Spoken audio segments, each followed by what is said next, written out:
Bonjour, aujourd'hui je vais vous parler d'Arduino et plus particulièrement d'une bibliothèque qui s'appelle Telemetrix qui permet de communiquer avec un Arduino à l'aide de Python. Ici l'on peut apercevoir quelques Arduino, la gamme n'est pas complète. Vous pouvez apercevoir ici sur le schéma un Arduino Uno, c'est celui qui va nous intéresser lors de cette capsule vidéo. La représentation des connexions, des pins qui sont soit digitales soit analogiques et on peut notamment visualiser des pins PWM, la pin 3, 5, 6, 9, 10 et 11 qui sont des pins qui peuvent être utilisés pour contrôler un moteur DC par exemple. Tout d'abord, parlons de communication série. La communication série est une communication qui date des années 60, qui permet à l'aide d'un fil de communication d'envoyer un message entre un transmetteur et un receiver. Les bits sont envoyés en série à l'aide d'une horloge qui permet de cadencer cette fameuse communication. Nous parlons de communication série parce qu'elle va nous intéresser dans le cadre de la communication avec un Arduino. La communication se fait à l'aide d'un câble USB et le terme USB vient de Universal Serial Bus, donc bus universel série. C'est une communication série qui se passe lorsque vous utilisez un port USB. Nous n'allons pas nous étendre plus sur les communications série, on va juste regarder comment la communication s'effectue entre du code Python qui tourne sur un ordinateur, le port USB, c'est-à-dire la liaison série, et un Arduino. Pour pouvoir communiquer entre un Arduino et l'ordinateur, il faut tout d'abord installer Telemetrix. Nous allons voir comment on peut l'installer sur l'Arduino. Donc il s'agit d'une espèce de firmware, c'est entre parenthèses, c'est pas vraiment un firmware, ce serait plutôt un middleware, j'ai envie de dire. Donc c'est un logiciel que nous allons installer sur l'Arduino et qui va nous permettre d'établir cette liaison entre le Python et l'Arduino. Le code C++ de Telemetrix sera installé et c'est lui qui va dialoguer et préparer l'Arduino pour communiquer avec les différents capteurs, les boutons, les LED, tout ce que l'on aurait envie de connecter à l'Arduino. Donc il s'agit d'un serveur C++ qui est installé sur l'Arduino et d'un client Python qui, via la ligne série, dialogue l'un avec l'autre. Pour pouvoir effectuer cette communication, je vous ai dit qu'il fallait installer une espèce de firmware sur l'Arduino et il s'agit de Telemetrix for Arduino. Nous allons voir comment nous allons pouvoir l'installer. Pour cela, nous allons utiliser Arduino IDE, qu'il faut d'abord l'installer pour pouvoir l'utiliser, bien entendu. Donc c'est un programme gratuit, vous pouvez le trouver facilement sur le site de Arduino. Nous allons tout d'abord installer une librairie, une bibliothèque. Ça, nous allons dans les extensions et nous allons taper Telemetrix pour Arduino. Chez moi, il est déjà installé. Appuyez sur le bouton Install, Telemetrix for Arduino. Nous, il est déjà installé, mais il faut évidemment l'installer avant de pouvoir charger le programme que l'on va installer sur l'Arduino. Donc j'ai branché mon Arduino à un de mes ports USB. Je vais ouvrir dans les exemples Telemetrix for Arduino. J'ouvre Telemetrix pour Arduino et je vais sélectionner l'Arduino sur lequel je veux le copier. Et c'est ici l'Arduino Uno qui est connecté à mon port USB. Je vais uploader. Donc ici, on ne modifie rien dans le programme.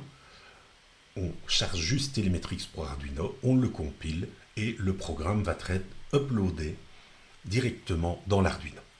Et c'est tout ce que nous avons à faire dans l'IDE Arduino IDE. Nous pouvons fermer la fenêtre. Maintenant, l'Arduino est prêt à recevoir les commandes qui seront exécutées par le code Python.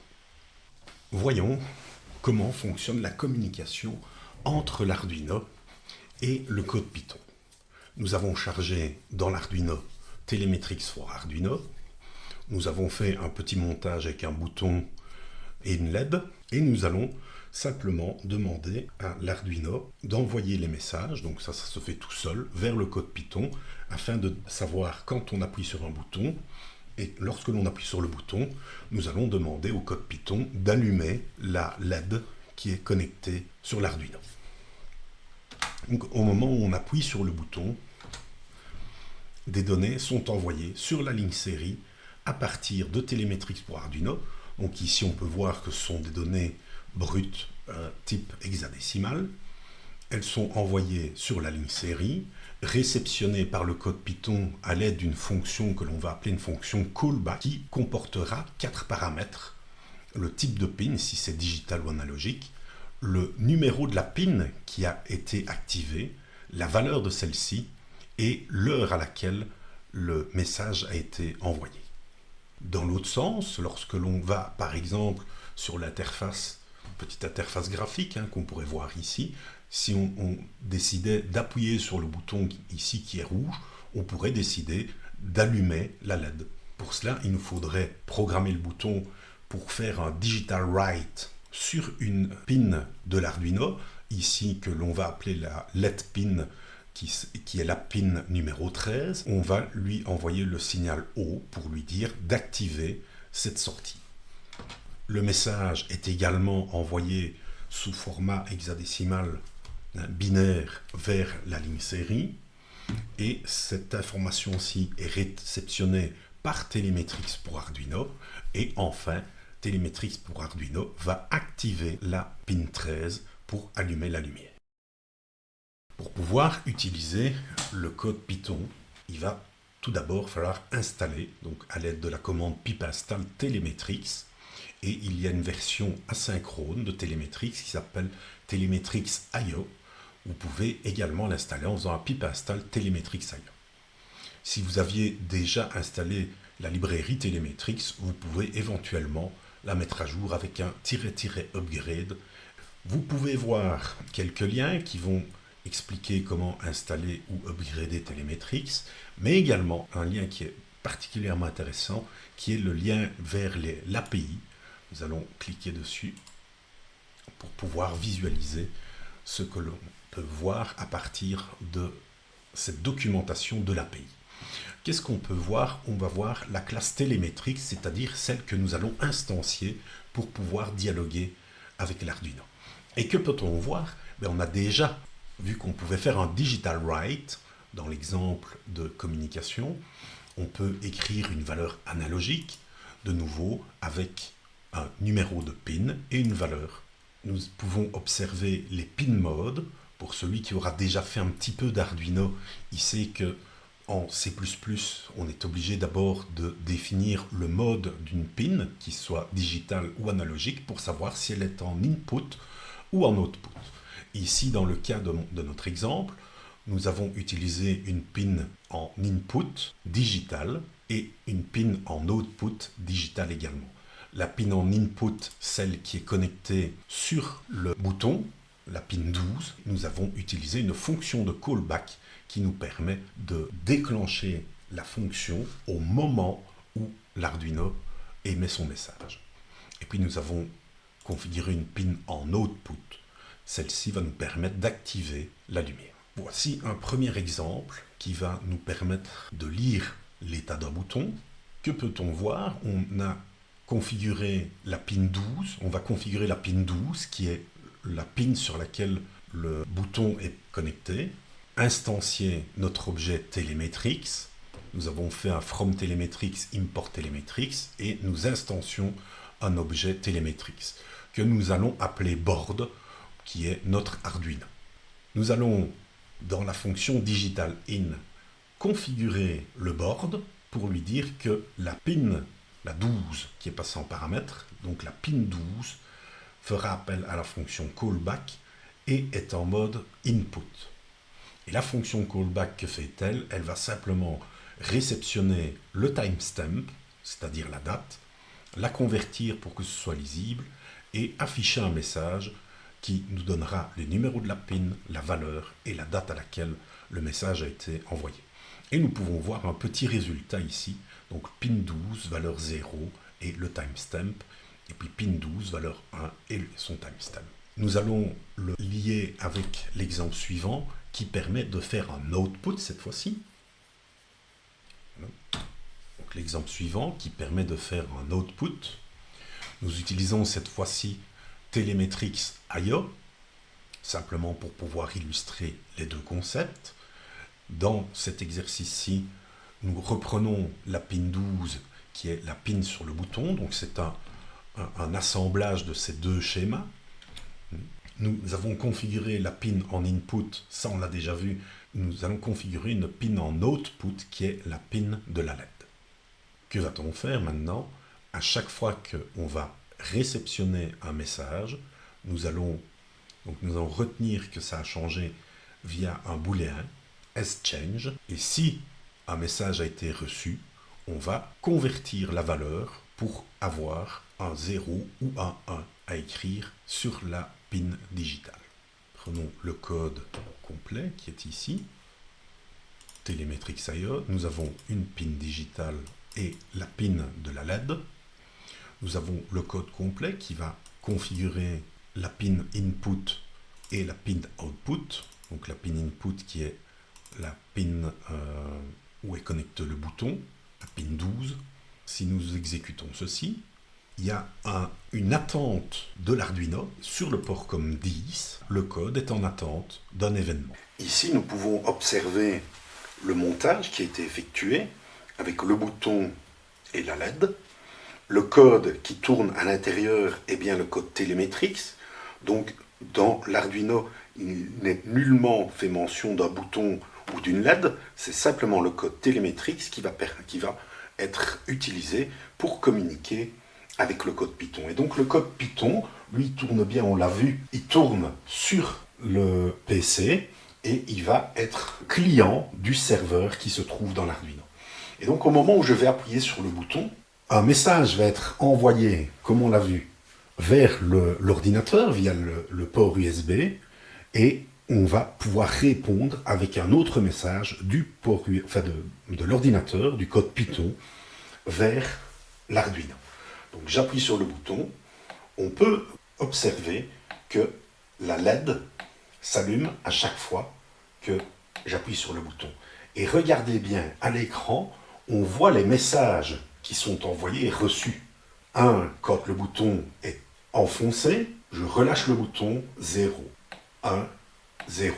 On détecte donc l'ensemble des événements qui ont eu lieu sur la pin 12 sur lequel est branché le bouton. Et on active, à l'aide du code Python, donc à l'aide de la ligne ici, Digital Write, on écrit sur la pin 13 la valeur qui est soit 1, soit 0, c'est-à-dire la valeur du bouton qui est enfoncé. Voilà pour ce qui est des différents exemples de Telemetrics.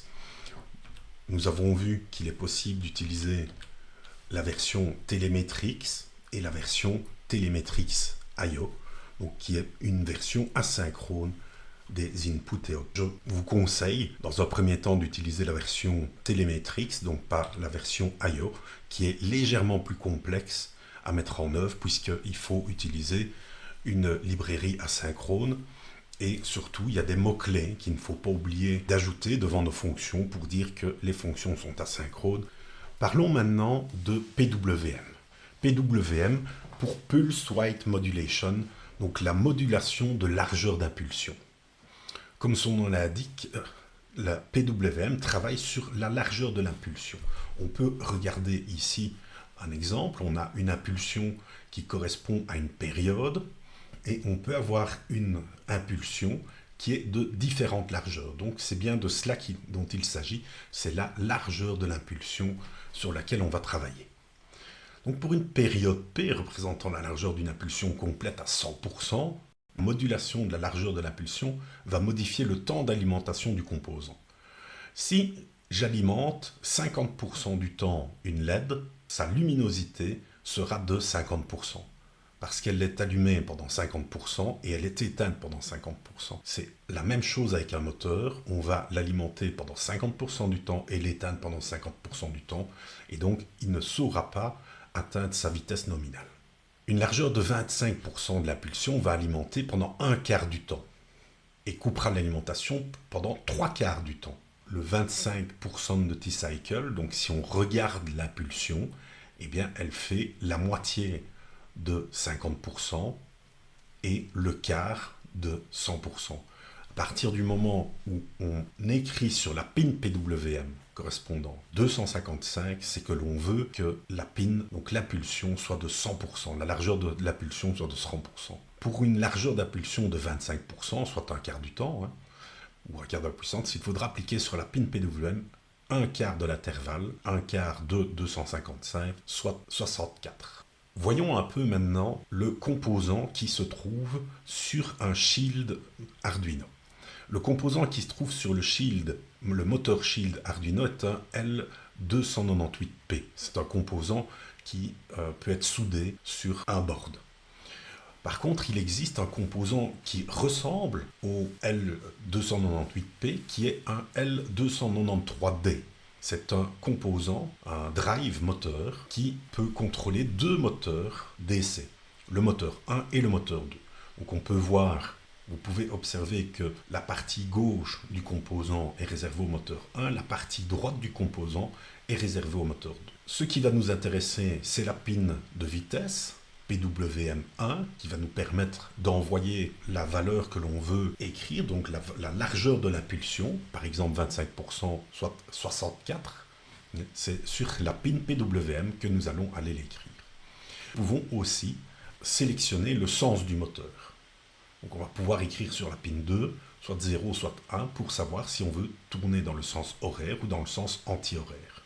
Et puis nous aurons des masses. Nous avons une borne moteur et une masse moteur. Alors, ce n'est pas vraiment la borne et la masse. Si on tourne dans l'autre sens, la borne va devenir la masse et la masse va devenir la borne. Donc attention, ce n'est pas toujours une valeur positive sur la pin 3 et une valeur négative sur la pin 6. Elles peuvent interchanger. Et puis nous avons l'alimentation moteur, qui est une alimentation. Pour la puce du moteur Shield, si on regarde bien, elle a quelques pins de plus, elle en a 20, alors que le L293D en a 16. Il y a un senseur, chacun des moteurs, qui va nous permettre de savoir quelle tension nous allons appliquer sur le moteur. Utiliser un composant qui est, somme toute bon marché, un peu moins de 2 €, donc le L293D, qui est le composant, le drive moteur, qui va nous permettre de faire aller un moteur. On va pouvoir l'utiliser pour contrôler la vitesse du moteur. Que peut-on observer? Nous avons notre moteur avec un encodeur, puisque c'est ce qui va nous intéresser, c'est d'avoir un moteur DC avec un encodeur. Que peut-on observer? Nous avons le composant L293D. Pourquoi le composant L293D? Simplement parce que c'est facile de le mettre sur un breadboard, à comparer avec le L298P qui, lui, est à souder. Nous avons sur notre schéma une alimentation externe qui va permettre d'alimenter le moteur, par exemple, en 9 volts. Nous avons un potentiomètre. Nous avons le L293 qui est connecté avec la masse et connecté sur le 5 volts. Nous avons les deux pins qui vont alimenter le moteur, qui sont ici en orange. Comme je vous le disais, elles peuvent à un moment donné être inversées. La pin plus peut devenir moins et le moins le plus pour inverser le sens du moteur. Nous avons également l'encodeur qui est la ligne mauve, qui est connectée sur la pin 3 de l'Arduino, qui va nous permettre de savoir à quelle vitesse tourne le moteur. Et puis nous avons la pin 4, la pin 5 et la pin 7 qui vont, elles, être les pins qui vont contrôler le drive. Sur la pin A2, nous avons branché un potentiomètre. Le potentiomètre, lui, a un range compris de 0 à 1023. Cette valeur de 0 à 1023, elle va nous permettre de régler la vitesse du moteur. La pin PWM, elle est comprise entre 0 et 255. Il va donc falloir mettre à l'échelle la valeur que nous récupérons du potentiomètre, donc 0 et 1023, la mettre à l'échelle pour 0, 255. Et cette valeur, quand on l'aura réceptionnée, divisée par 4, on va l'appliquer sur la pin 1 PWM du L293, donc la pin qui est connectée à l'Arduino sur la pin 5. La puce L203 va appliquer la largeur de l'impulsion, donc la valeur qu'on vient d'envoyer, donc sur sa pin 1, sur les pins 3 et 6, en fonction de la direction écrite sur la pin 2, c'est-à-dire la pin 2 qui est connectée à la pin 4 de notre Arduino, la pin de direction. Voyons un peu le Tinker de notre montage. Il s'agit de Tinkercad qui nous permet de créer des montages, et ce qui est vraiment intéressant, c'est de pouvoir démarrer une simulation. Bien entendu, il faut écrire du code pour pouvoir faire la simulation, et voyons un peu le code qui est écrit. Alors attention, c'est un code Arduino C++ qui est écrit directement dans l'interface de Tinkercad qui va servir à la simulation. On ne sait pas faire une simulation avec Telemetrics. Il faudrait pour ça que le Tinkercad génère un port comme virtuel sur notre PC sur lequel on pourrait venir se brancher avec notre code Python. Donc ça, ne rêvons pas, ça ne fonctionnera pas. Mais on peut voir comment on va pouvoir écrire et démarrer un moteur à l'aide de la pin PWM, donc une modulation d'impulsion. Nous avons la configuration de notre code qui nous donne le potentiomètre, les drive moteurs, etc. Donc tout ce qui est connecté. Nous allons configurer les pins de direction, la pin PWM qui est en output également, puisque nous allons écrire sur le composant L293D. Nous avons le potentiomètre qui, lui, est une pin en input, potentiomètre qui est la pin A2, donc analogique, et nous allons attacher une interruption sur le flanc montant, donc le rising, la fonction update encoder, soit déclenchée à chaque fois que on va avoir une pin qui est en rising, donc à chaque fois que le tachymètre de l'encodeur va envoyer une impulsion et un flanc montant. Dans notre boucle, que fait-on? On va simplement faire un map, c'est-à-dire la conversion de 0 à 1023 vers 0 à 255. Donc on va faire une mise à l'échelle et nous allons écrire sur la pin PWM la vitesse, ou plutôt la largeur de l'impulsion, qui sera comprise entre 0 et 255. Et puis ce qui reste juste en dessous, c'est simplement le calcul de la vitesse. Quand on va démarrer la simulation, vous pourrez voir la vitesse du moteur qui s'affiche ici. C'est un petit plus des composants de Tinkercad. Donc si je clique sur le moteur qui est ici, j'ai la capacité de configurer la vitesse du moteur. Vous pouvez voir que nous avons une pile 9 volts qui va servir à l'alimentation du moteur. Je vais démarrer la simulation. Le moteur ne tourne pas, il est à 0 tours par minute. On va zoomer légèrement. Et là maintenant, je vais augmenter la vitesse progressivement. Alors, puisque j'ai mis une pile 9 volts et pas une pile 12 volts, je n'ai pas le 1600 tours par minute que promettait le moteur quand je l'ai configuré. Mais on peut voir que au moment où je modifie la valeur du potentiomètre de 0 à 1023, je le rappelle, la valeur est récupérée par l'Arduino via la pin A2, convertie dans l'échelle 0 à 255 pour la pin PWM, qui est connectée à la pin 5 de notre Arduino. Je vais arrêter la simulation. Voilà comment on peut obtenir un drive moteur avec un composant L293D. Il existe un composant L293 avec une extension supplémentaire derrière qui comporte une à deux pins de plus, qui est plus en lien avec le L298P que l'on a sur le shield Arduino. Elle permet simplement également de récupérer la tension qui est envoyée au moteur. Voilà pour ce petit exemple. Donc moi je n'ai pas les composants adéquats pour pouvoir faire cette petite démonstration avec mon Arduino, mais Tinkercad le propose, et je gage que si vous aviez un composant L293D, donc un drive moteur, vous pourriez arriver au même résultat.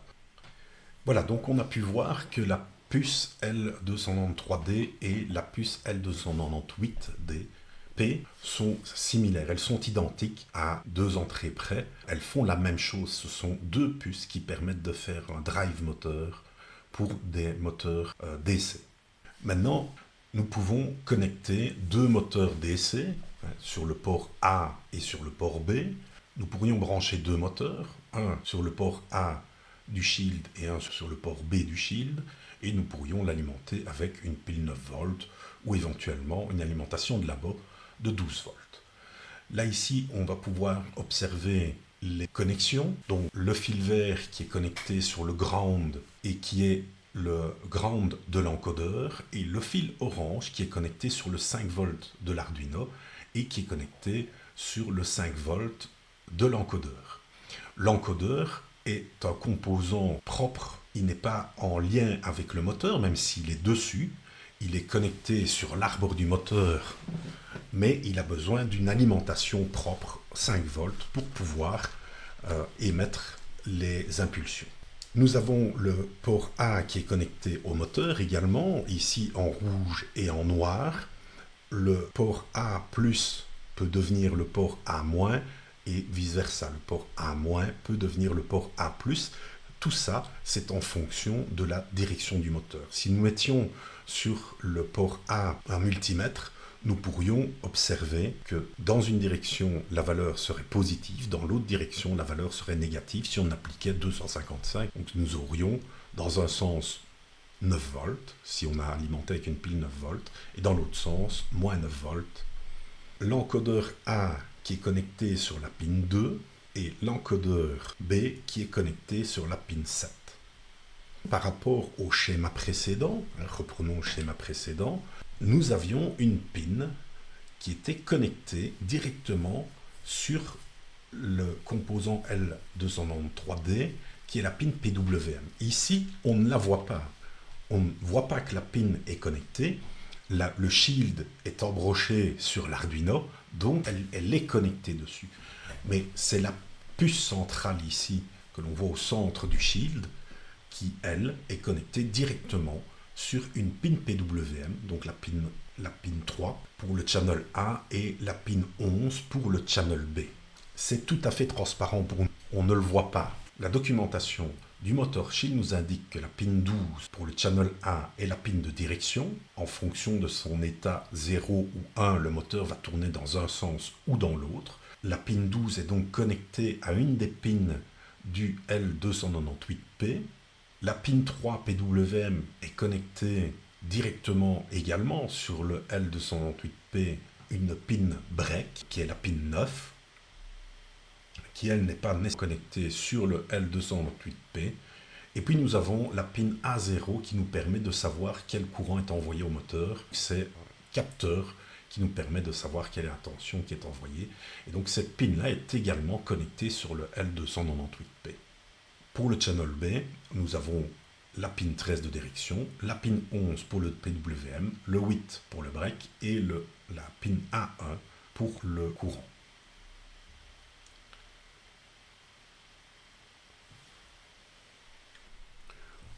Voilà, c'est un code qui est sensiblement identique à ce qui est fait dans le code C++. Nous allons utiliser le channel 1 sur notre Arduino avec un moteur DC avec un encodeur. Nous avons les pins 2 et 7 qui vont être connectés à une fonction de callback ici, encodeur callback, qui va simplement additionner les ticks afin de pouvoir, à un moment donné, calculer la vitesse du moteur. Je ne vous montre pas le code. Il vous appartiendra à un moment donné de convertir le code C++ en code Python afin de visualiser la vitesse du moteur. Donc le démarrage, l'arrêt, etc. J'ai branché un autre Arduino. Voilà, nous pouvons voir le montage de l'Arduino avec un moteur DC qui comporte un encodeur. Je vais donc lancer mon code Python qui va configurer l'encodeur pour utiliser les pins 2 et 7. Le moteur démarre, on peut l'entendre, donc on a poussé le moteur jusqu'à sa valeur maximum, donc la valeur 255, donc la largeur de l'impulsion. On part de 0 et on monte jusque 255. Et vous pouvez voir, ce moteur-ci ne commence à tourner qu'avec une valeur d'impulsion équivalente à 95. Donc de 0 à 95, il ne se passe rien. J'ai ajouté une alimentation avec une pile 9 volts sur le shield. L'exemple précédent, le moteur commençait à 95, donc une largeur d'impulsion de 95, alimentée en 5 volts. En 9 volts, voyons voir ce que ça va donner. On entend le moteur à 60 d'impulsion, donc un peu moins d'un quart, le moteur s'est mis en route. Et on voit que la vitesse est bien plus élevée, aux alentours de 3200-3400 tours par minute. Ce dont il faut se rendre compte, c'est que l'Arduino n'est pas autonome. On a parlé beaucoup de code Python qui tourne. Le code Python tourne sur l'ordinateur. En aucun cas, le code n'est envoyé vers l'Arduino. Ce sont des commandes qui sont envoyées vers l'Arduino. Et c'est Telemetrix for Arduino qui va activer une sortie ou lire une entrée. Si on débranche l'Arduino et qu'on lui met une alimentation propre, une alimentation externe, donc pas le port USB lié au code Python, mais l'Arduino il n'est pas autonome. On pourra appuyer autant qu'on veut sur le bouton, il ne se passera rien. De même, si on coupe le script Python, eh bien, malgré que l'Arduino soit connecté à l'USB du PC, si le script Python ne tourne pas, on aura beau appuyer sur le bouton de l'Arduino, il ne se passera de nouveau rien. Donc il faut la combinaison des deux. Donc l'Arduino connecté sur le port USB et le code Python lancé pour pouvoir interagir l'un avec l'autre. C'est comme une souris USB filaire. Si on la débranche et qu'on l'alimente, de toute façon elle ne fera rien puisqu'elle n'est connectée à personne et personne n'est à son écoute. Un driver souris qui serait installé sur un PC, lui ne ferait rien si la souris n'est pas connectée. Il faut la combinaison du driver souris et de la souris pour pouvoir faire bouger le pointeur à l'écran. Donc l'Arduino, dans ce cas-ci, se comporte comme une souris, comme un device externe au PC, une extension du PC. Il n'est pas du tout autonome. Voilà qui va conclure cette petite démonstration.